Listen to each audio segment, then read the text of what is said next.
আসসালামু আলাইকুম। যে যেখান থেকে দেখছেন সবাইকে good morning, good afternoon, good evening. হোমিওপ্যাথিতে অনেক জটিল কঠিন রোগ আমরা খুব সহজেই ভালো করতে পারি। তবে আসল ক্লাসিক্যাল হোমিওপ্যাথি চিকিৎসা ছাড়া জটিল কঠিন রোগ কোনোভাবেই সারানো সম্ভব নয়।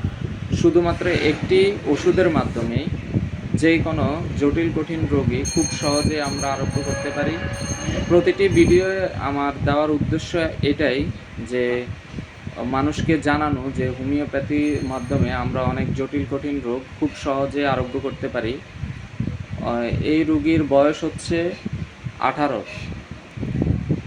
তবে ওর নাম আমি বলছি না এবং ওর মুখটাও দেখাচ্ছি না একটা প্রাইভেসির কারণে। ওর সমস্যা হচ্ছে কনভালশন।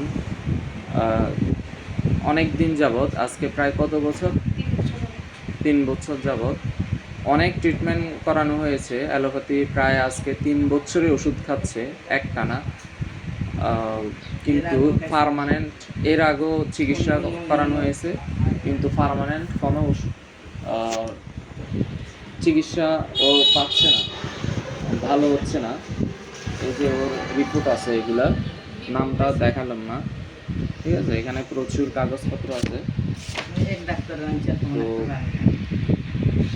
ওর কি কি সমস্যা হয় একটু বলেন তো? ওর আম্মু আছে তার পাশে। এখন বর্তমানে ঘুমের মাঝে শরীরে এভাবে খিঁচা, মাথাটা এভাবে করে, আর পুরোটা শরীরে এভাবে খিঁচা, মানে 2 মিনিট বা 2 মিনিট যে নিরলে কোনো থাকে না, শুধু এভাবে খিঁচা নিলে। আর কি কি সমস্যা আছে? দাঁত কাটে, ঘুম মাঝে দাঁত কাটে, মানে প্রচুর দাঁত কাটে। ঘুমায় ঠিক মতো? ঘুম মাঝে মধ্যে হয়। আচ্ছা, ওর মাথা ব্যথার সমস্যা আছে, আবার রাইট সাইড কলিক আছে। পিরিয়ডের সময় প্রতি মাসেই ওর প্রচুর ব্যথা হয়। তখন কি হয়, কি কি অসুবিধা হয় পিরিয়ডের সময়? বমি হয়, মানে কিরকম করে নিজেও করতে লাগবে, ব্যথা প্রচুর বাড়ি যায়, বমি হয়। ব্যথার ওষুধ খেলে কি ব্যথা কমে? হ্যাঁ, 10-15 মিনিট পরে কমে যায়। নিরলে ঘুম যায় আসতে শুধু ঠিক হয়ে যায়, মানে ওই সময় তার মেরা কিছু ঠিক থাকে না। ব্যথার লোক এত ব্যথা, প্রচুর ব্যথা, বমি আইলে আনার সব হারিয়ে যায়।